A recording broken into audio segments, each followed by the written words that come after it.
हर रोज एक नई कहानी देखने के लिए चैनल को सब्सक्राइब करें और बेल आइकन दबाना ना भूलें। सरला की सरकारी नौकरी थी। अब सरकारी नौकरी थी तो पेंशन भी सरला को अच्छी खासी मिल ही जाया करती थी। सरला का एक ही बेटा था और उसका नाम सुमित था, जिसकी शादी 1 महीने पहले हुई थी।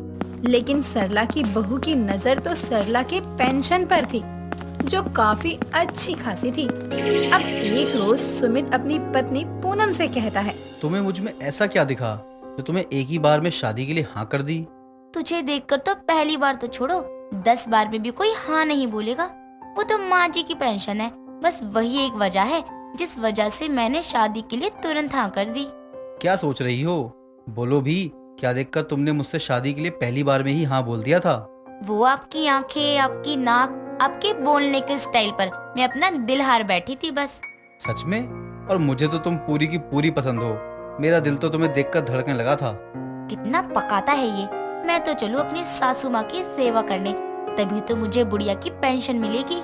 सुमित से बातें करने के बाद पूनम अपनी सास के कमरे में पहुंचती है अपनी सास को मक्खन लगाने, ताकि उसकी सास महीने के आखिर में उसे पैसे दे दे। और अपनी सास के पास जाकर पूनम अपनी सास से कहती है, माँ जी, आपका सर दबा दूं या पैर? पैर ही दबा दे बहू। सच में जब से तू आई है मुझे तो बहुत आराम मिल जाया करता है। तू मेरा ख्याल भी तो खूब रखती है। हाँ माँ जी, करना तो पड़ता ही है। आप भी तो मेरी माँ समान ही हो। बहुत अच्छे संस्कार दिए हैं तुझे तेरे माँ बाप ने। सदा खुश रहे मेरी बच्ची।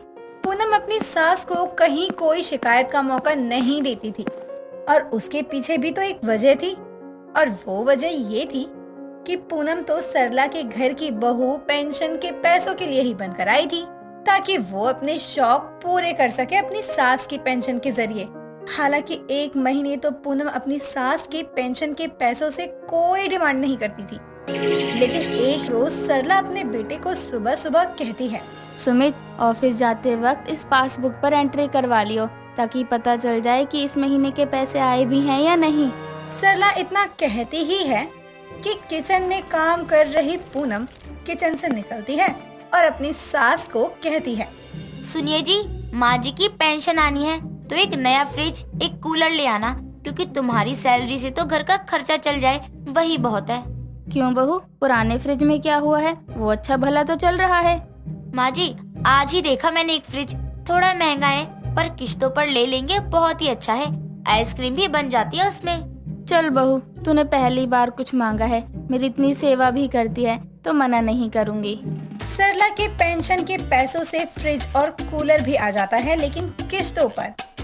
सरला की पेंशन 40,000 थी, लेकिन देर शाम फ्रिज और कूलर के आने के बाद एक कुरियर आता है, जिसे देखकर सरला उस कुरियर वाले से कहती है, ये हमारा तो नहीं है, हमने फ्रिज और कूलर मंगवाया था, वो आ गया। अब गलत पते पर नहीं आ गए शायद?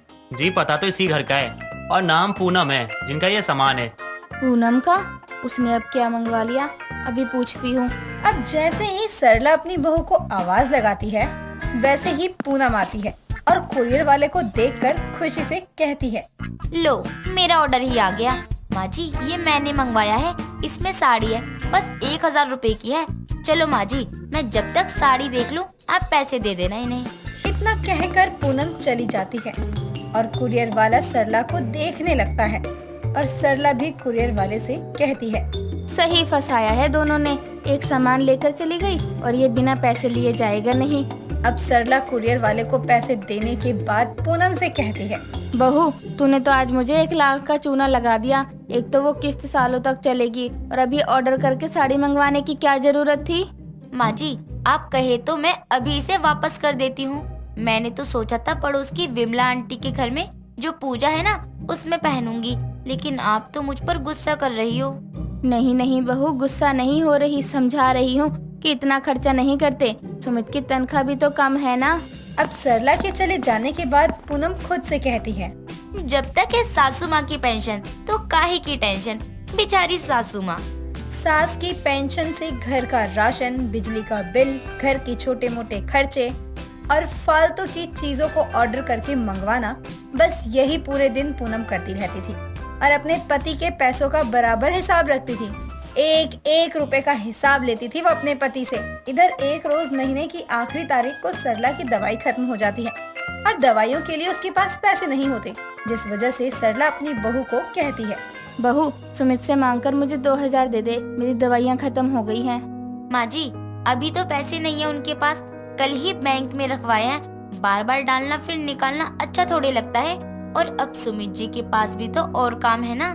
बहू तुझे भी पता है मेरी पेंशन के पैसों से 2 किस्तें जाती हैं और इस महीने तेरी शॉपिंग की वजह से मेरे हाथ में महीने के आखिरी में पैसे ही नहीं बचे। माँ जी, आप तो मुझे ब्लैकमेल कर रही हैं, जिसे सारे पैसे मैंने ही खर्च करवा दिए हूँ। बहू तुम मुझसे लड़ने के मूड में क्यों हैं? मैं तो बस बता रही हूँ कि मेरे पास दवाइयों के भी पैसे नहीं हैं। माँ जी, मेरे पास भी नहीं है पैसे। घर की मुखिया तो आप ही है और घर भी आप ही चलाती हो, तो ऐसे में मेरे हाथों में पैसे होना सवाल ही नहीं उठता। अब सरला समझ जाती है कि उसकी बहू उसे पैसे तो नहीं देने वाली, क्योंकि वो बहाने कर रही होती है। अब उदास सरला विमला के घर जाती है और विमला भी सरला का उदास चेहरा देखकर सरला से कहती है, अब तुझे क्या हुआ? तेरी सेवा करने वाली बहू ने अपने रंग दिखाने शुरू तो नहीं कर दिए? हाँ विमला तो सही ही कहती थी, मेरी बहू ये जो पैर दबाना, सर दबाना, खाना पीना सब पैसों के लिए ही तो करती थी। सबकी बहुएं ऐसी ही होती हैं, बस रंग बाहर आने में समय लग जाता है। मैंने आज अपनी बहू से थोड़े से दवाइयों के लिए पैसे क्या मांग लिए, उसने तो साफ मना कर दिया। हाँ करेगी ही, तू भी तो बहू को बेटी ही मानती है, अब देख लिया ना उसे। अब सरला को तो अपनी बहू का लालच साफ नजर आने लगा था, जिस वजह से विमला सरला से बोलती है, देख सरला, अब तेरी उम्र हो चुकी है, तू मेरे साथ तीर्थ यात्रा पे चल, वहीं 1 महीने घूम घाम कर लौटेंगे। सही कह रही है तू विमला, कल ही चलना है ना? चलती हूँ, जाने दे इन्हें, यहाँ जब पैसों की दिक्कत होगी तो मेरी याद आएगी इन्हें। विमला के कहने पर सरला विमला की बातें मानकर अगले ही दिन तीर्थ यात्रा पर निकल जाती है और पूनम के हाथ में जाते हुए 10 रुपए देते हुए कहती है, ले बहू, अभी मेरे पास खुले पैसे नहीं हैं, कुछ मंगवा कर खा लियो। सरला के दिए हुए पैसों को देखकर पूनम खुद से कहती है, 10 रुपए तो ऐसे देकर गई है जैसे मैं दूध पीती बच्ची हूँ। अब इधर सरला के जाते ही ऑनलाइन राशन का सामान आ जाता है, साथ ही फ्रिज और कूलर की किस्त वाला भी आ जाता है, जिसे पूनम अपने पैसे देती है। और उनके चले जाने के बाद पूनम खुद से कहती है, मैं भी 2000 बचाने के चक्कर में 15,000 एक पल में ही भर चुकी हूँ। मेरी बुद्धि को क्या हो गया है? अभी तो शुरुआत थी, सरला तो 1 महीने के लिए तीर्थ यात्रा पर गई थी। अब जब पूनम के पति के पैसे घर के सामान और किश्तों में खर्च होते, तब पूनम समझ जाती है कि उसकी छोटी सी गलती की वजह से उसने अपनी सास के साथ कितना गलत किया, जिसके बाद उसे सबक मिल ही जाता है। दोस्तों अगर आपको ये कहानी पसंद आई तो इसे लाइक करें, शेयर करें और कमेंट करके बताएं कि कहानी में आपको सबसे अच्छा क्या लगा।